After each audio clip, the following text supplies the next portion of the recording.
ভূমিকম্প আল্লাহ না করুন যদি আমরা এর মধ্যে পড়ে যাই কেউ, তাহলে ভূমিকম্প শুরু হলে আমরা কি করব? প্রথমত, একজন ইমানদার যে কোনো কঠিন পরিস্থিতিতে সর্বপ্রথম তার দৃষ্টি যাবে আল্লাহ রাব্বুল আলামিনের দিকে। তিনি সব কিছুর আগে আল্লাহকে স্মরণ করবেন, আল্লাহর দিকে তার মনোযোগ চলে যাবে। তিনি জিকির করবেন, আল্লাহ তাআলা স্মরণ করবেন এবং আল্লাহর কাছে দোয়া শুরু করবেন, তওবা করবেন, ইস্তেগফার করবেন, রোনাজারি করবেন, আল্লাহর কাছে পানা চাইবেন। কারণ এটাই হলো তার রক্ষার প্রধান এবং মূল জায়গা। এজন্য ইমানদার সেই কাজটি করবেন। নবী করিম সাল্লাল্লাহু আলাইহি সাল্লাম চন্দ্রগ্রহণ হলে, সূর্যগ্রহণ হলে, সাহাবীদের মধ্যে ভূমিকম্প তৈরি হলে, এরকম কোন পরিস্থিতি তৈরি হলে তারা আল্লাহর দিকে রুজু হতেন, জিকির আজকার করতেন, আল্লাহর দিকে মনোযোগী হতেন, তওবা করতেন, ইস্তেগফার করতেন। অতএব সেই কাজগুলো আমাদেরকে করতে হবে। এটা হলো প্রথম। দ্বিতীয়ত, এরকম পরিস্থিতিতে সতর্কতামূলক ব্যবস্থা হিসাবে আমরা অবশ্যই বিশেষজ্ঞরা যে পরামর্শ দিয়ে থাকেন সেই পরামর্শগুলো অনুযায়ী আমরা আমল করব। নিজেকে নিরাপদ জায়গায় নিয়ে যাব। যদি বের হওয়ার সুযোগ থাকে ভবন থেকে বের হয়ে নিরাপদ জায়গায় চলে যাব। যদি ভবন থেকে বের হওয়ার রিস্কি হয় বা সে সুযোগ না থাকে, তাহলে অন্তত ওই যে বিমের আশেপাশে থাকা অথবা আপনার শক্ত কোনো খাট, চৌকি, টেবিল এগুলোর নিচে অবস্থান নেওয়া, আরও যে যে পরামর্শ এ বিষয়ে বিশেষজ্ঞরা দিয়ে থাকেন সেগুলো অবলম্বন করতে হবে। অন্যকে সহযোগিতা করার চেষ্টা করতে হবে। একজন ইমানদার তিনি জাগতিক যে সমস্ত উপায় উপকরণ আছে এগুলো গ্রহণ করতে তার ইমান তাকে বাধা দেয় না, কিন্তু ইমানদারের সবকিছুর আছে আগে নজর চলে যাবে, তার দৃষ্টি চলে যাবে কার কাছে? আল্লাহ রাব্বুল আলামিনের কাছে। যে আমার রক্ষা করার একমাত্র মালিক মূলত কে? আমি উপায় উপকরণ হিসেবে অনেক কিছু করতে পারি, আল্লাহ চাইলে আমাকে রক্ষা করবেন, না চাইলে রক্ষা করতে কেউ পারবে না। এই জন্য দেখবেন অনেকে সামান্য আঘাতেই দুনিয়া থেকে চলে যায়, আবার অনেকে দেখবেন ভূমিকম্পের পরে 40 ঘন্টা পরে, 50 ঘন্টা পরে, একদিন পরে, 2 দিন পরে পর্যন্ত জীবিত উদ্ধার হচ্ছে কি হচ্ছে না?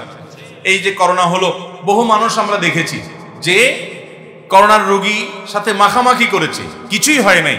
আবার এমনও মানুষ ছিল যে শুরু থেকে পুরো লকডাউনে দরজা জানলা বন্ধ করে পড়ে আছে, তার করোনা আক্রান্ত হয়ে দুনিয়া থেকে চলে গেছে। আছে না নাই?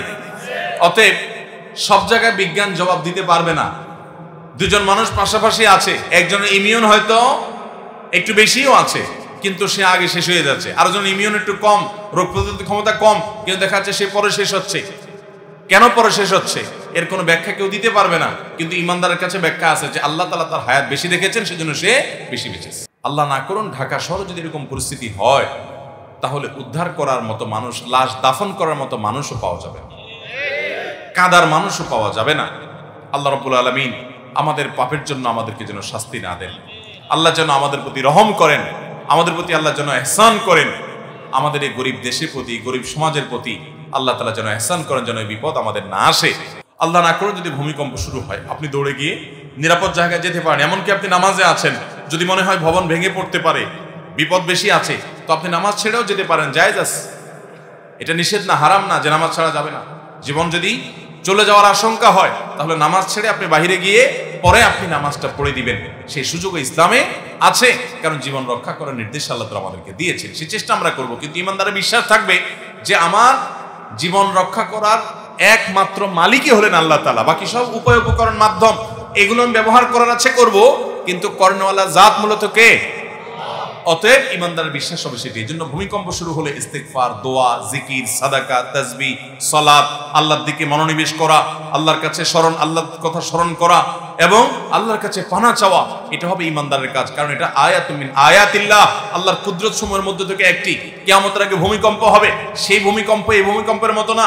আজকে এই ভূমিকম্প গোটা পৃথিবীর মানুষকে স্তব্ধ করে দিয়েছে, কিন্তু কিয়ামতের আগে যে ভূমিকম্প হবে আল্লাহ তাআলা বলেছেন যে ইন্না জালজালাতাস সাআতি শাইউন আযীম, কিয়ামতের আগের যে ভূমিকম্প হবে সেটা হবে বিশাল ব্যাপার। তার বিশালত্ব এবং তার ভয়াবহতা কোন পর্যায়ে থাকবে, তার জটিলতা কোন পরিস্থিতি মানুষকে নিয়ে যাবে, এবং সে সম্পর্কে আল্লাহ রাব্বুল আলামিন কোরআনে কারীমে বলেছেন ইয়াউমা তারাউনাহা তাযহালু কুল্লু মুরজিআতিন আম্মা আরদাআত, সেদিন মা তার দুগ্ধপোষ্য শিশুকে, দুধদানকারিণী মা ভুলে যাবেন, দুধ পান করছে, সন্তানের কথা ভুলে যাবেন পরিস্থিতি দেখে, ভয়াবহতা দেখে। ওয়াতাদা কুল্লু যাতি হামলিন হামলাহা, গর্ভধারণকারী মার গর্ভ খালাস হয়ে যাবে, তিনি টেরও পাবেন না ভয়াবহতা দেখে। ওয়াতারান নাসা সুকারা, এবং দেখবে পৃথিবীর মানুষ মাতালের মতো, পাগলের মতো ছটফট করে ছুটে বেড়াচ্ছে এদিক সেদিক, দিক বিদিক। ওমা হুম বিসুকারা, কিন্তু তারা প্রকৃত অর্থে কেউ মাতাল নয়, ওয়ালাকিন্না আযাবাল্লাহি শাদীদ, কিন্তু আল্লাহর পাকড়াও বড় কঠোর এবং বড় কঠিন। আজকে পৃথিবীর সামান্য একটা জায়গায় ভূমিকম্প হওয়ার পর পৃথিবীবাসী নিস্তব্ধ হয়ে গেছে, পৃথিবীবাসী অবাক হয়ে গেছে এবং বিস্মিত হয়ে গেছে। আল্লাহ না করে যদি ভূমিকম্প শুরু হয়, আপনি দৌড়ে গিয়ে নিরাপদ জায়গায় যেতে পারেন। এমনকি আপনি নামাজে আছেন, যদি মনে হয় ভবন ভেঙে পড়তে পারে, বিপদ বেশি আছে, তো আপনি নামাজ ছেড়েও যেতে পারেন, জায়েজ আছে। এটা নিষেধ না, হারাম না যে নামাজ ছাড়া যাবে না। জীবন যদি চলে যাওয়ার আশঙ্কা হয়, তাহলে নামাজ ছেড়ে আপনি বাহিরে গিয়ে পরে আপনি নামাজটা পড়ে দিবেন, সেই সুযোগ ইসলামে আছে। কারণ জীবন রক্ষা করার নির্দেশ আল্লাহ তাআলা আমাদেরকে দিয়েছেন, সেই চেষ্টা আমরা করব। কিন্তু ইমানদারের বিশ্বাস থাকবে যে আমার জীবন রক্ষা করার একমাত্র মালিকই হলেন আল্লাহ তাআলা। বাকি সব উপায় উপকরণ মাধ্যম এগুলো আমি ব্যবহার করার আছে করব, কিন্তু কর্ণওয়ালা জাত মূলত কে? অতএব ইমানদারের বিশ্বাস হবে সেটি। এই জন্য ভূমিকম্প শুরু হলে ইস্তিগফার, দোয়া, জিকির, সাদাকা, তাসবিহ, সালাত, আল্লাহর দিকে মনোনিবেশ করা, আল্লাহর কাছে আল্লাহর কথা স্মরণ করা এবং আল্লাহর কাছে পানা চাওয়া, এটা হবে ইমানদারের কাজ। কারণ এটা আয়াতুম মিন আয়াতিল্লাহ, আল্লাহর কুদরত সমূহের মধ্যে থেকে একটি। কিয়ামতের আগে ভূমিকম্প হবে, সেই ভূমিকম্প এই ভূমিকম্পের মতো না। আজকে এই ভূমিকম্প গোটা পৃথিবীর মানুষকে স্তব্ধ করে দিয়েছে, কিন্তু কিয়ামতের আগে যে ভূমিকম্প হবে, আল্লাহ তাআলা বলেছেন যে ইন্না যালজালাতাস সাআতি শাইউন আযীম, কিয়ামতের আগের যে ভূমিকম্প হবে সেটা হবে বিশাল ব্যাপার। তার বিশালত্ব এবং তার ভয়াবহতা কোন পর্যায়ে থাকবে, তার জটিলতা কোন পরিস্থিতি মানুষকে নিয়ে যাবে, এবং সে সম্পর্কে আল্লাহ রাব্বুল আলামিন কোরআনে কারীমে বলেছেন ইয়াউমা তারাউনাহা তাযহালু কুল্লু মুরজিআতিন আম্মা আরদাআত, সেদিন মা তার দুগ্ধপোষ্য শিশুকে, দুধদানকারিণী মা ভুলে যাবেন, দুধ পান করছে, সন্তানের কথা ভুলে যাবেন পরিস্থিতি দেখে, ভয়াবহতা দেখে। অতদা কুল্লু যাতি হামলিন হামলাহা, গর্ভধানকারিণী মার গর্ভ খালাস হয়ে যাবে, টেরও পাবেন না ভয়াবহতা দেখে। ওয়াতারান নাসা সুকারা, এবং দেখবে পৃথিবীর মানুষ মাতালের মতো, পাগলের মতো ছটফট করে ছুটে বেড়াচ্ছে এদিক সেদিক, দিক বিদিক। ওমা হুম বিসুকারা, কিন্তু তারা প্রকৃত অর্থে কেউ মাতাল নয়, ওয়ালাকিন্না আযাবাল্লাহি শাদীদ, কিন্তু আল্লাহর পাকড়াও বড় কঠোর এবং বড় কঠিন। আজকে পৃথিবীর সামান্য একটা জায়গায় ভূমিকম্প হওয়ার পর পৃথিবীবাসী নিস্তব্ধ হয়ে গেছে, পৃথিবীবাসী অবাক হয়ে গেছে এবং বিস্মিত হয়ে গেছে যে এইভাবে একের পর এক ভবন ধ্বংস হয়ে সব শেষ হয়ে যাচ্ছে। কিয়ামতের আগে ভাইরা আমার, গোটা সৃষ্টি জগৎ ইসরাফিলের সিংহা ফুৎকার দেওয়ার পর এইভাবে সব শেষ হয়ে যাবে। ইযা যুলজিলাতিল আরদু জিলজালাহা ওয়া আখরাজাতিল আরদু আথকালাহা, যখন সেই ভূমিকম্প হবে গোটা পৃথিবী ফেটে চৌচির হয়ে মাটির ভিতরকার সব বের হয়ে আসবে। অতএব সেই ভয়াবহতম দিনে আল্লাহ রাব্বুল আলামিন আমাদেরকে যেন ফিতনা থেকে হেফাজতে রাখেন। অতএব ইমানদার যে কোনো পরিস্থিতিতে আল্লাহর দিকে মনোনিবেশ করবে, আল্লাহর কথা স্মরণ করবে, আল্লাহই তার মূল রক্ষাকারী। এরকম পরিস্থিতিতে আমরা সেই জিকির, সাদাকা, সালাত, দোয়া, ইস্তিগফার, তওবা এগুলোর ভিতরে মাশগুল থাকবো। নবী সাল্লাল্লাহু আলাইহি সাল্লাম চন্দ্রগ্রহণ, সূর্যগ্রহণ ইত্যাদি হলেও তিনি আমলই করতেন। আজকাল তো চন্দ্রগ্রহণ, সূর্যগ্রহণকে আমাদের যুবকরা এনজয় করে, বিভিন্ন ডিভাইস নিয়ে দেখেও করে যায়, ঠিক না ঠিক? তথ্য প্রযুক্তির উন্নতি মানুষকে আল্লাহ থেকে অনেক সময় দূরে সরিয়ে দিয়ে যায়। আজ সামুদ জাতির ইতিহাস পড়াশোনা করেন, তাদের ধ্বংসাবশেষ এখনো সৌদি আরবের মাদায়েন সালেহে আছে, জর্ডানের পেট্রাতে, অন্যান্য জায়গাতে আপনার বহু আল্লাহর অবাধ্যদের তাদের ধ্বংস হওয়ার সেই জায়গাগুলো আল্লাহ এখনো রেখে দিয়েছেন।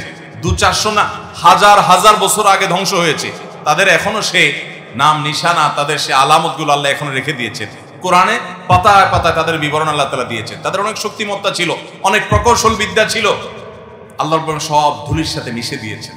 অতএব আল্লাহ চাইলে পৃথিবীতে মুহূর্তের ভিতরে সব ধুলির সাথে মিশিয়ে দিবেন, কিয়ামত আগে সেটা হবে। এগুলো আল্লাহর প্রতি আমাদের ঈমানকে আরো বাড়িয়ে দেয়, আমাদের বিশ্বাসকে আরো মজবুত করে।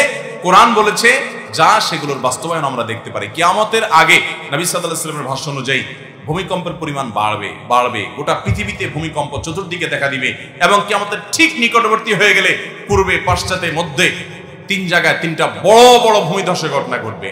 অতএব এগুলো আমাদের সেই কিয়ামতের কথা স্মরণ করিয়ে দেয়। আল্লাহ রাব্বুল আলামিন আমাদেরকে ভূমিকম্প সহ এ জাতীয় বিপদ